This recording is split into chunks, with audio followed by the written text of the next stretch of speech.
복된 주일입니다. 양옆에 한번 잠깐 보실까요? 우리 귀한 지체들이네요. 함께 예배드리는 지체들이 있다는 게 얼마나 좋은지 잘 모르죠.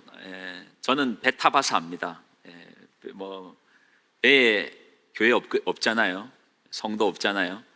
혼자서 앉아서 성경책 펴놓고 어쩔 때는 그때는 영상이 없었으니까 이제 카세트 테이프 이제 설교 녹음한 거 듣고 있으면 혼자 뭐 하는가 싶을 때도 있습니다. 함께 예배드리는 지체들이 있다는 게 참 이제 감사한 겁니다. 우리 옆에 있는 귀한 지체들하고 같이 한번 인사 나눌까요? 복된 주일입니다. 인사 나누겠습니다. 복된 주일입니다. 축복합니다. 축복합니다. 사랑합니다. 다음 주는 저희가 창립 25주년 되는 주일입니다. 이제 특별한 행사가 있잖아요. 25주년. 근데 요즘은 가장 큰 행사가 뭔지 아십니까? 특별하게 하지 않는 게 가장 큰 행사의 방식입니다. 저는 25주년을 놓고 기도하면서 마음에 응답을 받은 것은 그냥 하나님 앞에 진지하게 예배드리라라는 마음이셨습니다. 그래서 예배를 드릴 겁니다. 그래서 특별히 이제 학부모님들에게 다음 주는 저희가 전 세대가 같이 예배를 드립니다. 아마 이 공간이 꽉 차고 의자도 놓아야만 될 겁니다. 들뜨지 않았으면 좋겠습니다. 그리고 무엇보다도 어른된 여러분들에게 권면드리는 것은 예배는 예배드리는 선배님들의 뒷모습 보면서 배웁니다. 여러분들의 그 간절함이 묻어난다니까요. 우리 아이들 예배 배워야 되잖아요. 그러고 보면 25주년이라는 그 특별성보다도 우리 아이들이 예배를 배운다는 게 사실 더 크지 않을까요? 그래서 다른 순서들을 조금 잠재우고 오히려 하나님 앞에 제대로 예배드리는 것을 아이들한테 가르치고 싶습니다. 그래서 여러분에게 미리 권면을 드리면 10시 45분부터 찬양이 시작됩니다. 근데 미리 권면드리면 10시 반 정도에 꼭 오십시오. 오셔가지고 혹시 여력이 되시는 분들은 예배를 놓고 중보해 주십시오. 아이들이야 뛰놀든지 말든지 앞에서 찬양팀이 연습하든지 말든지 좀 기도로 준비해 주시면 그거 애들 본다니까요. 배운다니까요. 이럴 때 가르쳐야죠. 그래서 꼭 먼저 오셔서 아이들에게 예배를 보여주신다? 본을 보여주신다? 이제 그렇게 됐으면 좋겠고, 그리고 찬양이 시작되면 다음 주는 찬양을 좀 더 길게 할 생각입니다. 그럴 때 마음을 담아 주십시오. 입술로 부르는 찬양이 무슨 힘이 있겠습니까? 마음 한 구절에 고백이 없는데 그 뭐 하나님 받으시겠습니까? 찬양 우리끼리 듣기 좋으라고 하는 거 아니잖아요. 하나님 받으셔야 되는데 마음 안 담긴 거 주님 받으시겠습니까? 안 받잖아요.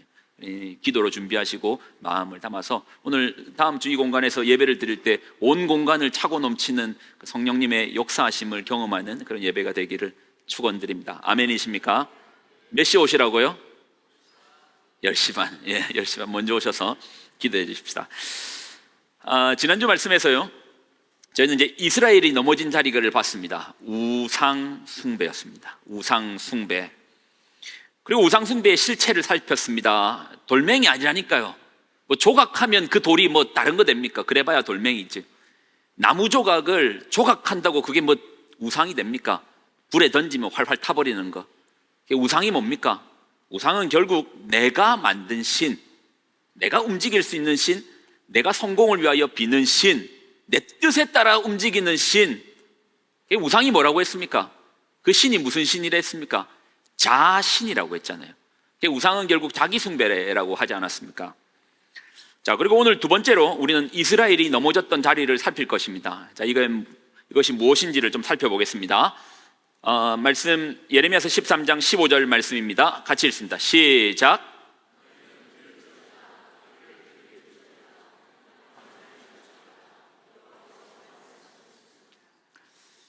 이스라엘이 넘어졌던 두 번째 자리는 교만입니다. 첫 번째 자리가 우상 숭배라면 두 번째 자리는 이 교만이거든요.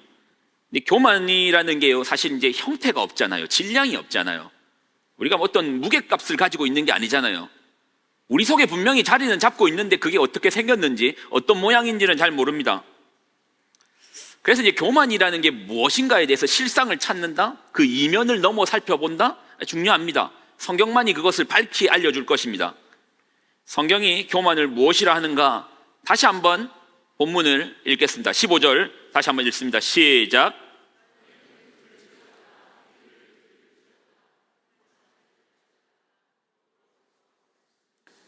들으라, 귀를 기울이라. 같은 동의어인 건 아시겠죠? 듣는다, 귀 기울여라, 동의어인 거 아시겠죠? 근데 동일하게 뭐라고 나오냐면 교만하지 말라라고 합니다.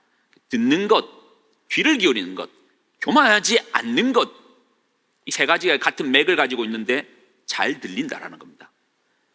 그러면 이걸 거꾸로 얘기하면, 뒤집어 얘기하면 듣지 마라, 귀 닫아라, 뭐겠습니까? 교만하라. 제가 지금 어떤 얘기하는지 아시겠습니까? 교만의 증상에 대해서 좀 이야기하려고 합니다. 교만이라는 것이 실상이 없고 모양을 눈으로 볼 수 없지만 그것이 우리 마음 안에, 우리 삶 안에 자리 잡으면 확실한 증상 하나가 나타납니다. 그 증상이 뭐라고요? 들리지가 않습니다. 자, 오늘 말씀을 좀 더 볼까요? 16절로 17절입니다. 16절, 17절 같이 읽습니다. 시작.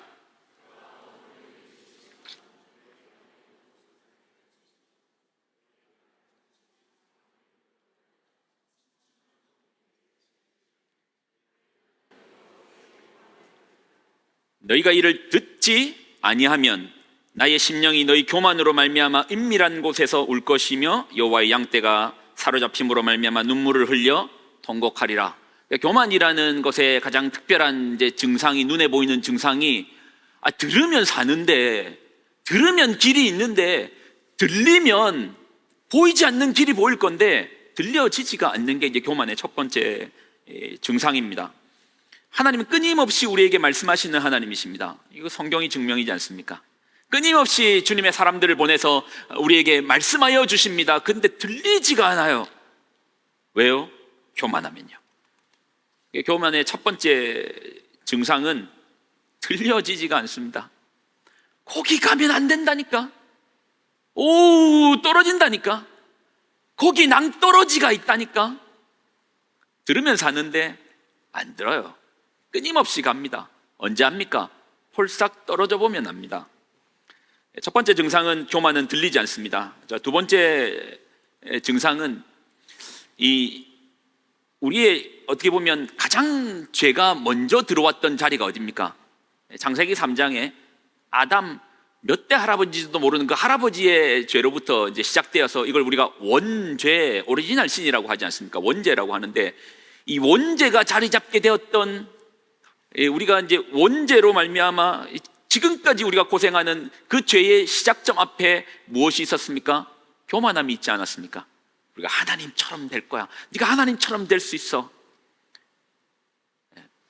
그래서 이 교만으로 말미암아 결국은 원죄가 들어왔고, 그때 교만의 두 번째 증상이 드러납니다. 어떤 증상입니까?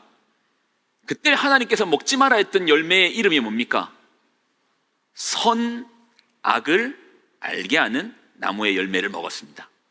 그러니 교만의 두 번째 증상은 그 열매를 먹은 우리니까 판단을 그렇게 잘해요. 사람을 보면 판단하고 판별해버립니다. 누군가를 바라보면 판단의 칼날을, 자기한테는 뭉퉁한 칼을 드러내가지고 어디 썰리지도 않고 베이지도 않는 칼을 나무 칼도 아닌 거로 자기를에게 대면서 남에게는 얼마나 열심히 갈았든지 예리하고 한 번만 스쳐도 피가 쓱 나오는 베이는 그런 칼을, 그런 판단을 드러냅니다. 누가요? 교만이요.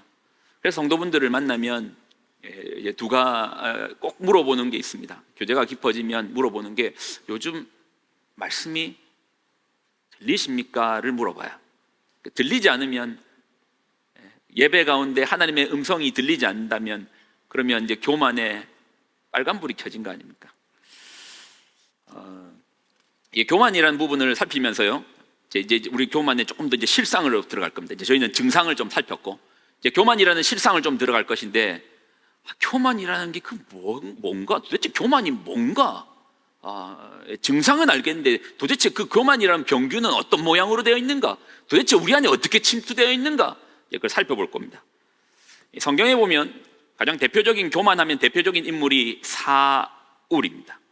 사울이 교만한 자입니다. 하나님께서 사울을 이스라엘의 초대 왕으로 부르셨습니다. 자, 여기서 중요한 점, 사울은요, 다윗만 하나님께서 부르신 게 아닙니다. 다윗만 하나님 부르신 게 아니고 사울도 동일하게 하나님의 부르심 가운데 왔습니다. 콜링이 있었다라는 겁니다.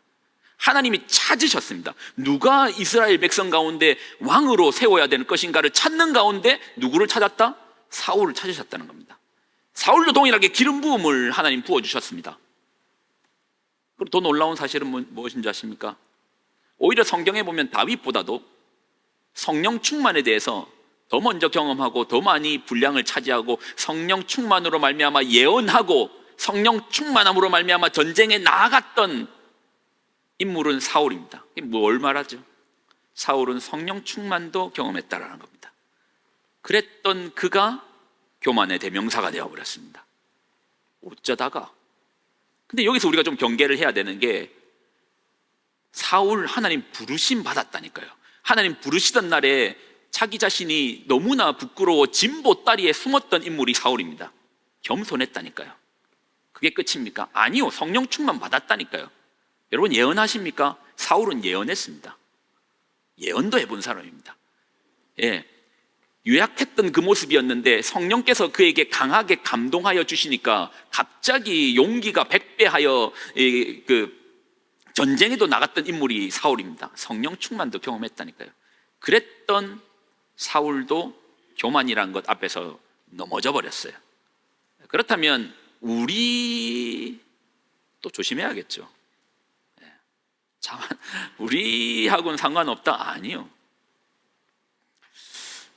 사무엘상 15장 17절로 19절입니다. 이제 우리는 사울이 어떻게 교만으로 넘어졌고 또 교만이 무엇인가에 대한 실체를 살펴볼 것입니다. 자, 사무엘상 15장 17절로 19절 같이 읽습니다. 시작.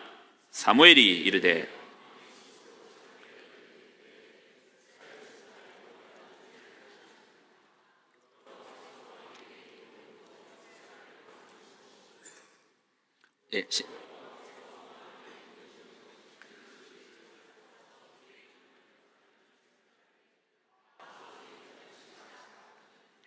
어찌하여 왕이 여호와의 목소리를 청종하지 아니하고 탈취하기에만 급하여 여호와께서 악하게 여기시는 일을 행하였나이까. 사무엘상 15장이거든요. 사무엘상 15장은 사울이 교만으로 말미암아 하나님께 버림을 받는 장면입니다.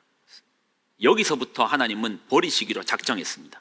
사울과의 관계가 끊어지는 버림을 받는 순간이 사무엘상 15장이었습니다. 그도 보시면 알겠지만 19절이 왕이 여호와의 목소리를 왜 듣지 않습니까? 듣지를 않아요. 들리지가 않습니다. 교만하고 있죠. 도대체 겸손하였고 성령의 능력에까지 맛보았던 사울이 어쩌다가 교만의 대명사가 되었는가? 그가 하나님의 음성을 처음 고역했던, 처음 하나님의 말씀을 고역했던 장면이 있거든요.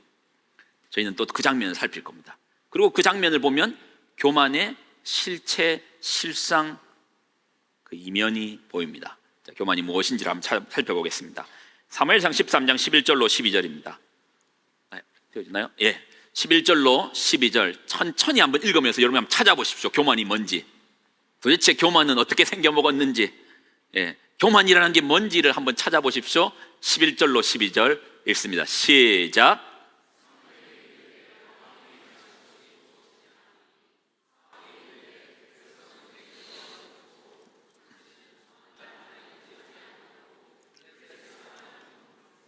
예, 블레셋 사람은 성경 찾아보라고 그런가 봅니다. 예, 제가 읽어드릴게요. 블레셋 사람은 믹마스에 모였음을 내가 보았으므로, 여러분 읽습니다.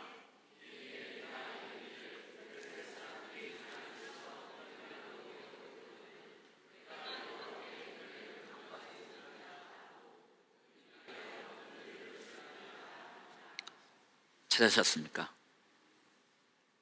찾았습니까?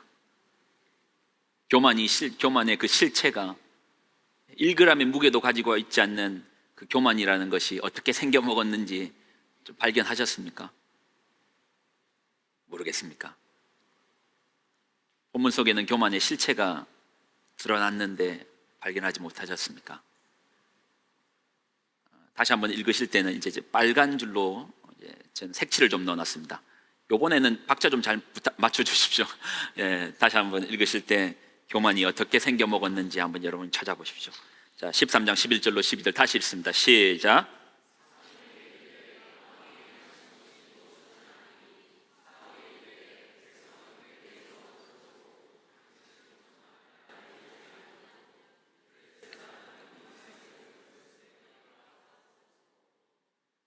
이에 내가 이르기를 블레셋 사람들이 나를 치러 길갈로 내려오겠거늘 내가 여호와께 은혜를 간구하지 못하였다 하고 부득이하여 번제를 드렸나이다 하니라. 발견하셨습니까? 교만의 실상은 무엇입니까? 그 실체는 무엇입니까? 내게서 내가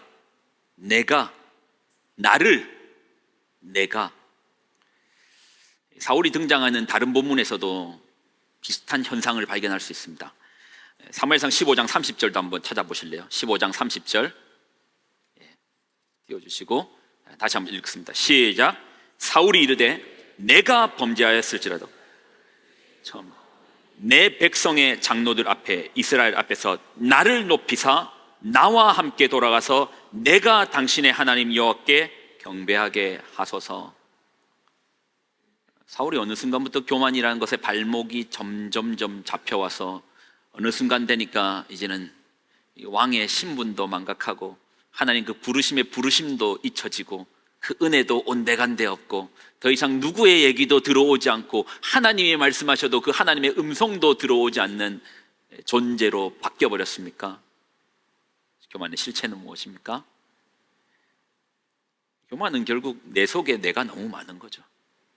교만은 내 속에 나로 가득 차 있는 거죠. 교만하고 허영심이라고 하죠. 허영심하고 잠깐 비교하면 허영심은 어떻게 보면 남한테 어떻게 막 보이려고 하는 거잖아요. 남한테 뭐 나 잘 먹는다, 나 잘 입는다, 나 여기 갔다 왔다, 나 얼만큼 행복한 거 보이지? 이제 이 허영이라고 하잖아요. 허영은 오히려 남이 나를 행복하다 말해줄 때만 나 행복한가 보다. 그래서 남의 말에 더 귀를 기울인다 좀 그렇지만 남이 평가해 줄 때만 내 존재가 증명되는 게 허영이라면 교만은 남의 자리가 없습니다. 온통 그 삶 앞에 내 안에 내가 너무나 가득해서 내 속에 내가 너무나 많아가지고 남의 자리가 없어요. 남이 앉을 자리가 없습니다. 내가 다 앉아야 되는데, 내 생각만 맞는데, 내 판단만 맞는데, 나밖에 안 보이는데, 그러니 남이 앉을 자리가 없는 게 이제 교만인 것이죠. 교만의 이면을 보면, 교만의 실상을 보면 그 속에 다른 사람의 자리가 없습니다. 나밖에 없습니다. 교만은 그러니 우상숭배, 자신을 숭배하는 우상숭배와 그 뿌리를 같이 하지 않습니까? 여러분, 저는 오늘 이제 말씀을 준비하면서 이번 설교를 준비하면서는 기도를 더 많이 했습니다. 기도를 더 많이 한 이유는 조금 뒤에 더 설명하겠습니다. 기도를 더 많이 했습니다. 오늘 아침에도 조금 더 기도를 더 하고 왔습니다. 다른 때보다도 패턴을 조금 더 기도를 더 많이 하고 왔습니다. 왜냐하면 이걸 너무 알려드리고 싶은 거예요. 사실 교만이 무엇이다까지는 이제 나누었습니다. 내 안에 너무 내가 많이 차 있는 것. 그런데 정말 말씀을 나누고 싶은 것은 여기서부터입니다. 교만이 얼마나 무서운 죄인가에 대해서 꼭 나누고 싶었던 겁니다. 교만이 얼마나 하나님께서 무겁게 다루시는가에 대해서는 사실 한 구절의 말씀이면 충분히 설명이 됩니다. 한 구절의 말씀으로 한번 그 설명을 대신해 보겠습니다. 야고보서 4장 6절 후반부와 베드로전서 5장 5절 후반부입니다. 비슷한 내용이 나옵니다. 먼저 야고보서 먼저 읽습니다. 시작.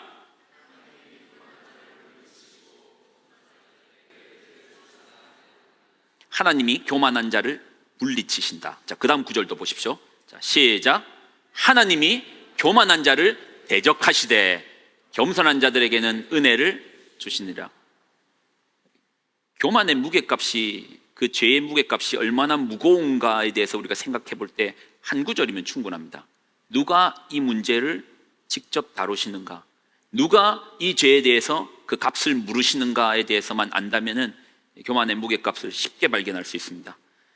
사울 왕이 죽을 때 그는 전쟁터에서, 블레셋과의 전쟁터에서 비참하게 죽습니다. 사울은요, 결국 자살로서 생을 마감하려고 합니다. 자기가 가지고 있는 무기로 자기의 폐부를 찌릅니다.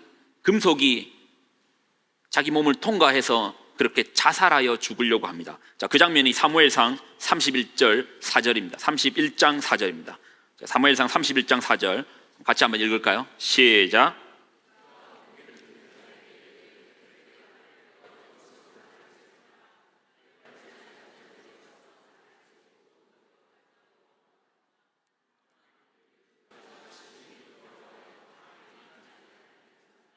이에 사울이 자기의 칼을 뽑아서 그 위에 엎드려지니라.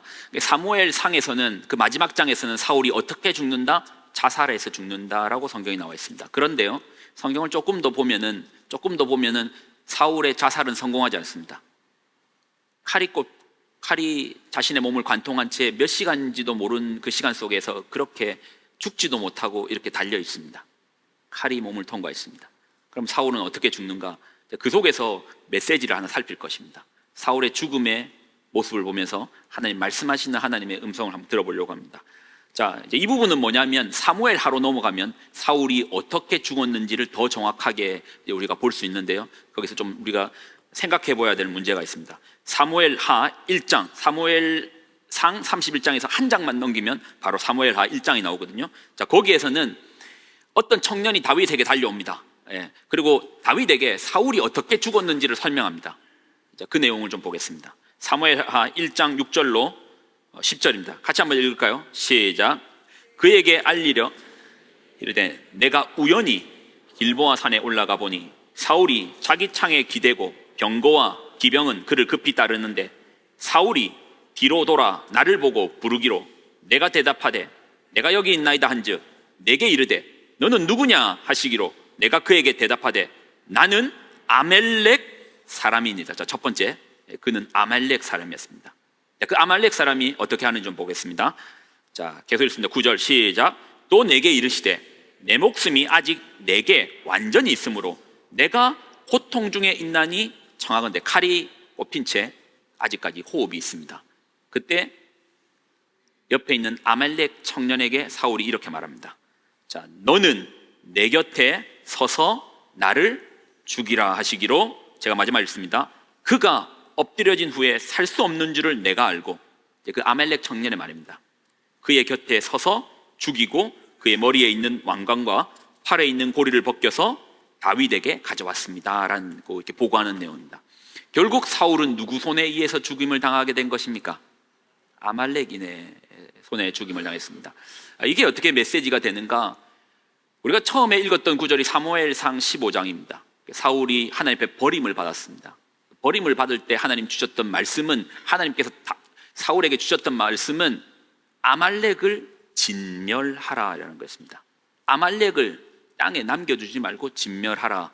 그렇지만 하나님의 음성보다도 자신의 욕심에 그득 눈이 멀어 있던 사울은 아말렉을 진멸하는 것이 아니고 전쟁 이후에 전쟁에 있는 그 전리품들을 차지하기에 바빴습니다. 결국 하나님의 말씀을 어겼던 자리, 어디로부터 아말렉을 진멸하지 않았던 사울이 결국 누구의 손에 의하여 마지막에 최후의 죽임을 당하는가? 아말렉인에 의해서 죽임을 당하더라는 겁니다.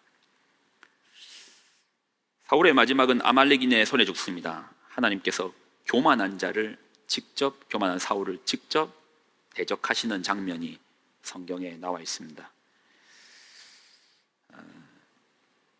왜 이 말씀에 대해서 좀 깊이 나누고 싶었냐 하면, 필리핀에 살고 있는 우리는, 필리핀에 우리는 다 살고 있잖아요. 필리핀에 살고 있는 우리는 한국에 살고 있는 동일한 우리 그리스도인들보다 훨씬 더 교만하기 쉬운 자리에 있습니다. 우리가 서 있는 자리, 우리가 지금 살고 있는 삶의 자리는 훨씬 더 교만하기 쉬운 자리에 있습니다. 지난주에 식당을 경영하시는 한 분과 식사를 했는데 그분이 그러더라고요. 희한하게 사람들이 필리핀만 오면 진상이 많다고, 식당에 오는데 진상 고객이 많답니다. 그게 뭐가 제일 힘드세요? 사람이 제일 힘든데 진상 고객이 힘든다. 그러면서 하는 말이, 아니 그 양반들이 미국 가서는 저러지 않을 건데, 미국 레스토랑 가가지고는 저러지 않을 건데 희한하게 필리핀에만 오면은 한국에서 안 하던 짓을 한다고 진상 고객이 많답니다. 왜 그렇죠? 짐작 가는 거 있죠? 여러분도 짐작되는 거 있죠? 아무래도 형편이 조금 더 우리가 좋은가 봅니다. 그러다 보니 사람도 고용하고 하고, 한 번은 아내가 선교사 사모님들끼리 모이고 갔는데 집에를 안 오더라고요. 한참 동안 이야기를 하고 왔는데 무슨 얘기를 많이 했는데 하는데 이야기의 주제가 어이가 없더라고요. 아떼에 대해서 그렇게 가지 마라고 했습니다. 필리핀에 선교까지 오러 왔는데도 그분들에 대한 존중이 없는 자리 갈 필요 뭐 있습니까? 여러분은요? 여러분은 어떻습니까? 하나님께서 지금 교회를 향하여 주시는 말씀이 들려지십니까? 조금 더 있으면은 더 나은 사람입니까? 아닐걸요. 저는 어제 저희 교회 식구들인 우리 직원분들하고 식사를 했습니다. 온천에 가가지고 치킨을 먹었습니다. 물어봤죠. 뭐 먹을래? 뭐 사줄까? 원피스 치킨에 이제 그 밥하고 같이 나오는 거 원피스 치킨을 사달라 하더라고요. 근데 또 제가 또 뭐 가끔 사는데 닭다리 하나만 사주겠어요. 투피스를 또 사줬죠. 원피스 말고 투피스 치킨을 샀습니다. 밥을 먹는데요, 닭다리가 2개인데 닭 조각이 2조각인데 한 조각만 먹더라고요. 밥은 다 그래서 제가 눈치가 또 빠르잖아요. 야, 이거 얘들이 먹는 밥 양에 비해서는 밥이 너무 작으니까 밥을 추가로 시켜달라는 의미구나. 제가 눈치를 챘죠. 밥 더 먹으려면 시켜라고. 근데 괜찮대요. 눈치를 살핍니다. 그리고 닭다리를 쌉니다. 다윈이 아내 갖다 준다고 닭다리를 싸더라고요. 옆에 마크라는 직원이 있는데 마크라는 직원도 안 먹더라고요. 그래서 너는 집에 갖다 줄 사람은 없는데 먹으라고. 밥 더 시켜줄까? 먹으라고. 파스타. 나 결혼했다고. 지금 애가 있다고. 제가 그만큼 무심했습니다. 아이가 있더라고요. 그래서 이제 출퇴근을 요즘 이렇게 했던 게 가정이 있어서 출퇴근했는데 그때 싱글이었는데 그걸 몰랐던 거예요. 닭다리를 하나 남겼더라고요. 저는 닭다리 남겼을까요? 다 먹었을까요? 저는 사실 닭을 별로 안 좋아해서 대충 먹었는데, 저는 그 닭다리 집에 갖다 주면 아내가 감격하지 않을 걸 알기 때문에. 근데 예전에 잠깐 생각해 보니까, 예전에 저도 닭다리를 남겨가지는 않았지만 그 전도사 때 교회에서 누가 과일을 주면 그거를 냉장고 뒤에 숨겨놨습니다. 냉장고 깊숙하게 안에 갖다 주려고. 이제 좀 힘들 때 제일 안 사 먹어지는 게 과일이잖아요. 품종 좋은 과일. 그리고 또 혹시나 딴 사람이 먹으면 안 되니까 그걸 또 A4로 싸가지고 A4 종이에 싸가지고 구석에, 그리고 집에 가기 전까지 몇 번을 냉장고 열어봤습니다. 혹시나 딴 사람이 빼먹었나 안 빼먹었나. 요즘은 그렇게 하지 않거든요. 그러면 좀 더 나은 인생을 살고 있는 겁니까? 좀 더 의미 있는 인생을 살고 있는 겁니까? 그러면 닭다리를 남기시는 그분들은 좀 더 의미 없는 인생을 사시는 겁니까? 아니잖아요. 교만하지 말랍니다. 우리 하나님께서 우리 보고 교만하지 말랍니다. 오늘 이 말씀을 주셨던 무게값은 교만하지 말랍니다. 판단하지 말랍니다. 새로운 기사분이 오셨습니다. 기사분한테 전에 물어봤거든요. 교회까지 오는데 몇 시간 걸리냐고. 2시간 걸린다 하더라고요. 집에서 2시간 걸린대요. 그러니까 아침에 그 시간까지 오려면 2시간 전에 출발해서 와야 되잖아요. 그래서 제가요, 어디 사는지 이제 밥을 먹으면서 그 지명을 말해줘도 잘 모르니까 구글 지도에다가 이제 찍어달라고 했습니다. 주소를 찍어줘요.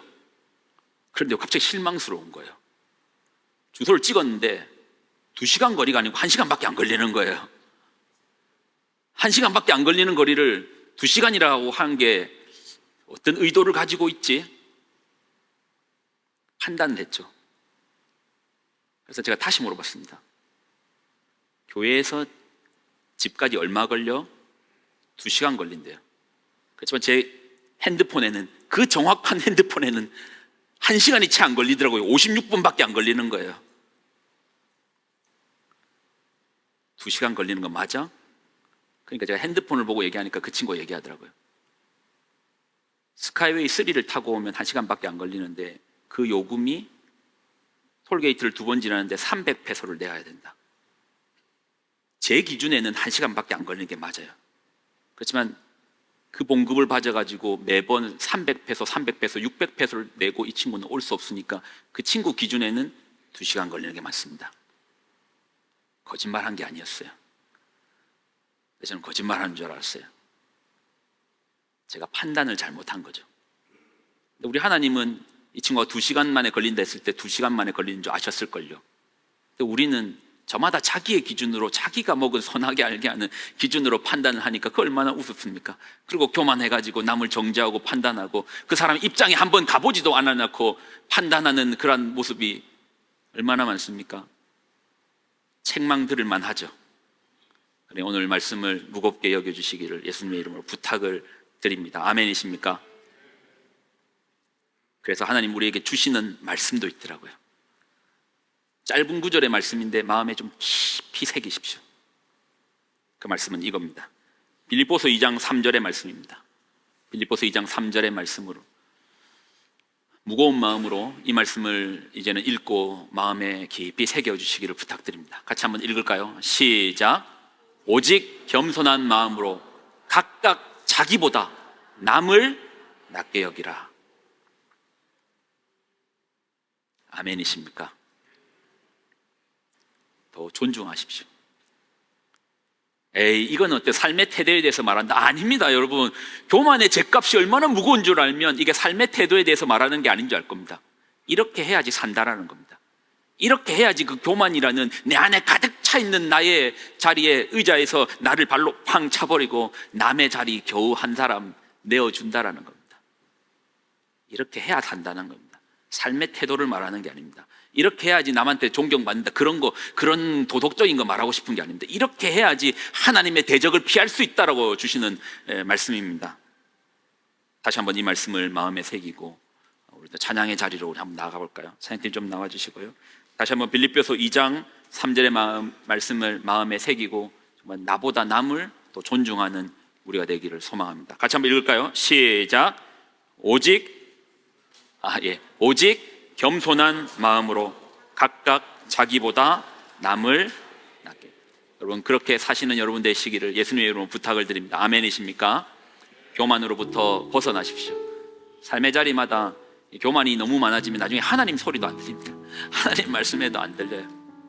듣겠어요? 나밖에 없는데. 근데 뭐 지옥이 따로 있나요?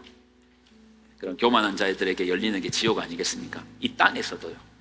천국이 땅에서도 열리는 것처럼 지옥도 교만한 자에게 바로 열려지지 않겠어요? 그러니 겸손함으로 말씀을 처방전이라고 붙들고 오늘 이번 주 한번 그렇게 살아봐요. 진짜 말씀이 육신이 되게 한번 살아봐요. 하나님 영광 받으시는지 안 받으시는지 한번 살아봐요. 이번 주 이거 말씀 안 하면 붙들고 가면 돼요. 살아봐요. 나보다 남을 낮게 여기고, 어떤 사람을 만날지 모르겠습니다. 그렇지만 존중하시고 겸손하게 그분의 말씀을 더 크게 들으십시오. 하나님께서 겸손한 자에게 주시는 그 복을 여러분에게 주시지 않겠습니까? 우리 찬양으로 한번 하나님께 나갈까요?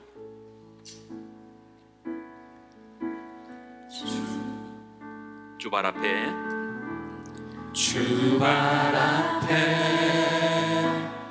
무릎 꿇고 그 사랑에 남기네. 어떤 말도 그 어떤 소리도 그 발 앞에서 잠잠해지네.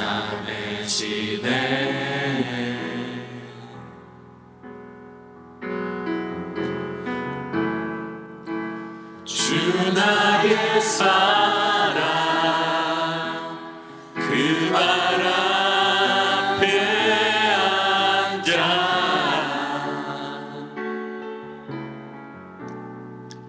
내 모든 기도는 사랑의 노래가 되네.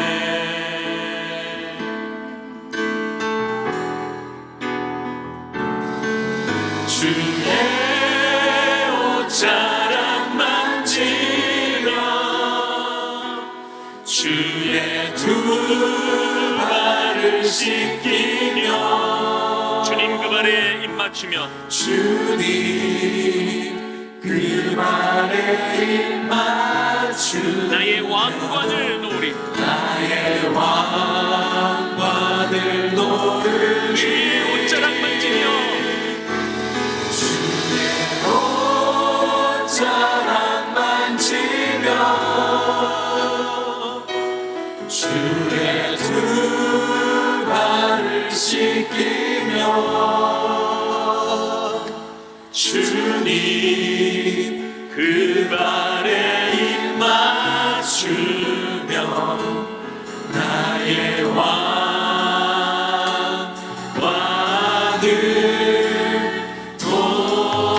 놓으리. 이 시간 다시 한번 이 찬양을 드릴 건데요, 전에도 말씀드렸지만 마음이 담겨 있지 않는 찬양 주님 받으시겠어요? 익숙하지 않을 수는 있습니다. 찬양이 익숙하지 않을 수 있습니다. 그러나 마음은 실을 수 있지 않겠습니까? 주발 앞에 무릎 꿇고 그 사랑에 나아기네. 그 사랑에 나기네. 어떤 말도 어떤 소리도 그 어떤 소리도 그 발 앞에서 잠잠해지네.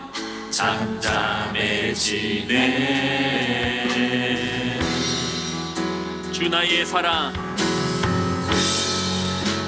주 나의 사랑 그 발 앞에 앉아 그 발 앞에 내 모든 기도는 내 모든 기도는 사랑의 노래가 되네. 목소리 높여 참 주의 옷자락 만지며 주의 옷자락 만지며 발을 씻기며 주의 두 발을 씻기며 발에 입 맞추며 주님 그 발에 입 맞추며 나의 왕관을 놓으리. 주의 옷자락 만지며 주의 두 발을 씻기며 주님 그 발에 입 맞추며 나의 왕관을 놓으리. 사랑하는 성도 여러분, 하나님께서 우리 교회를 향하여서 또 우리 심령을 하여 말씀하여 주십니다. 필리핀에 살고 있는 너희여 들을지어다. 교만하지 말라. 교만하지 말라. 교만은 하나님께서 대적하시리라. 높아봐야 뭐가 높습니까? 가져봐야 얼마나 같습니까? 100년 후에 어떻게 될지도 모르는 인생 앞에서 뭐 그 하나님 앞에 수치를 재겠습니까? 잘 살아봐야 얼마나 잘 산다고 뭐 그리 뽐내고 살겠습니까? 가치 없는 것이, 혹시 그 잘 사는 것이 메말라 간다는 것도 생각해 보지 않았습니까? 점점 더 메말라가서 오로지 나로만 가득 차 있는 그 답답한 현실 앞에서 내 옆에 있는 사람에게 온기 하나 나눠줄 수 없는 그런 교만함이라면 그것이 뭐 그렇게 대단하다고 그거 크게 생각하고 우리가 교만할 게 뭐가 있겠습니까? 하나님, 우리 마음에 존중함을 부어주옵소서. 오늘 우리에게 주신 말씀처럼 남을 나보다 낮게 여기게 하여 주옵소서. 내 생각이 옳아봐야 얼마나 옳습니까? 예. 그 거리가 2시간인지 1시간인지도 채 모르는 그 사람의 마음도 이해하지 못하는 그 정도의 식견을 가지고 뭐 많이 안다고 우리가 판단하겠습니까? 하나님, 오늘 우리에게 교만한 마음이 떠나가게 하여 주옵소서. 아멘. 하나님, 오늘 우리 마음 가운데서 겸손한 마음을 부어 주옵소서. 아멘. 하나님께서 복 주시지 않는다면, 하나님께서 은혜 주시지 않는다면 그 한순간도 살지 못한다는 것이 우리의 신앙의 고백 아닙니까? 아멘. 주님 대적하시는 가운데서 어떻게 우리가 살아나가겠습니까? 주님께서 바람 한 번 불면 지금 가지고 있는 거 휘 하고 다 날아가지 않겠습니까? 아멘. 없다 할지라도 주님께서 눈빛 한 번 주시면 또 채워주시지 않겠습니까? 아멘. 하나님의 판단과 우리의 판단이 다른데 어떻게 사람 앞에서 판단받는 것으로 그것을 우리가 다 인정하며 살겠습니까? 하나님, 우리 마음에 교만한 마음을 사라지게 하여 주옵소서. 지금 우리 한 번만 결단하며 기도할까요? 지금 아마 기도하실 때 하나님, 우리 마음 가운데 교만한 마음들이 사라지게 하여 주시고, 하나님, 나보다 남을 낮게 여기는 그 말씀이 오늘 이번 한 주 사라지게 하여 주시고 살아내게 하여 주옵소서. 우리 결단하는 마음으로 주 이름 한번 간절히 부르고 기도하며 나아가겠습니다. 주여, 말씀하시네요. 아버지 하나님, 나보다 한 사람을 낮게 여기며 아버지 하나님, 더 나아가기 원합니다. 아버지 하나님, 내가 가지고 있는 아버지 하나님, 정말 보내고 싶습니다. 아버지 하나님, 하나님, 우리에게 주신 오늘 말씀을 하나님 우리가 귀를 기울여 듣게 하여 주옵소서. 하나님, 우리 안에 가득 차 있는 것뿐만 인하여서 하나님 대적할 수 있다고 말씀하시는 그 주님의 말씀이 우리 안에 임하게 하여 주옵소서. 우리 마음 가운데 하나님 주의 그 겸손함들을 부어주옵소서. 예수 그리스도의 그 겸손함들을 부어주옵소서. 오늘 우리 안에 이 교만함들은 떠나갈지어다. 누군가에게 자리를 내어주지 못하는 마음들마다 오늘 하나님의 그 마음이 오늘 구원받으겠사 마음이 사라지게 하여 주옵소서. 우리에게 겸손한 마음들이 임하게 하여 주옵소서. 주의 말씀으로 살아내는 하나님 그 마음을 열어가여 주의 옷자락 만지며 주의 옷자락 만지며 주의 두 발을 씻기며 주님 그 발에 입 맞추며 나의 왕관을 놓으리 주의 옷자락 만지며 아멘. 주의 두 발을 씻기며 주님 그 발에 입 맞추며 나의 왕관을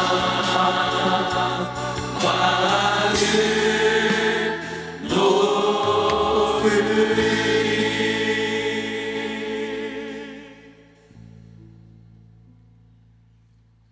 주의 옷자락 만지며 주의 두 발을 씻기며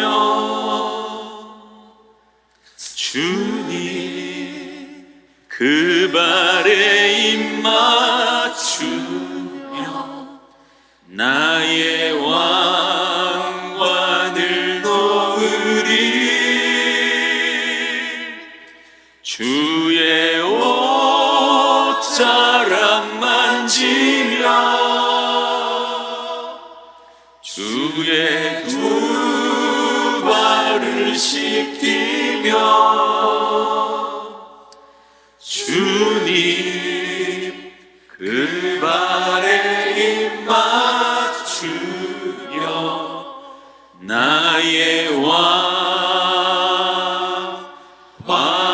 왕관을 놓으리.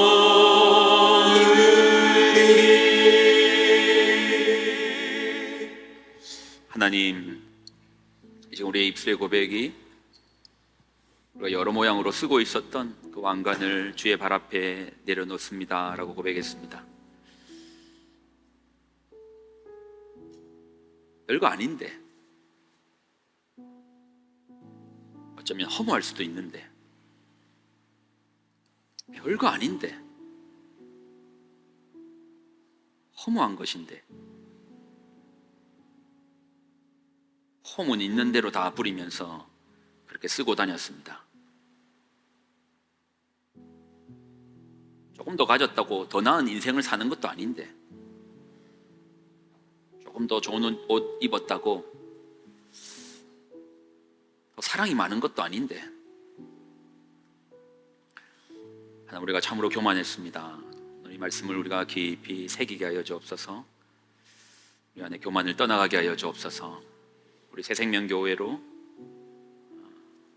교만을 떠나고 누군가를 나보다도 낮게 여기는 그 겸손함을 부어 주옵소서.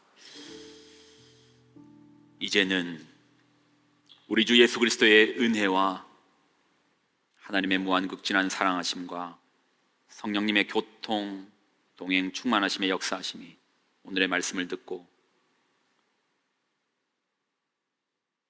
교만을 멈추고 우리가 이 모양 저 모양으로 쓰고 있었던 왕관을 주의 발 앞에 내려놓기로 작정한 귀한 성도들의 삶과 가정과 자녀들의 머리 위에 이제로부터 영원히 항상 함께하여 주시기를 간절히 축원드리옵나이다. 아멘.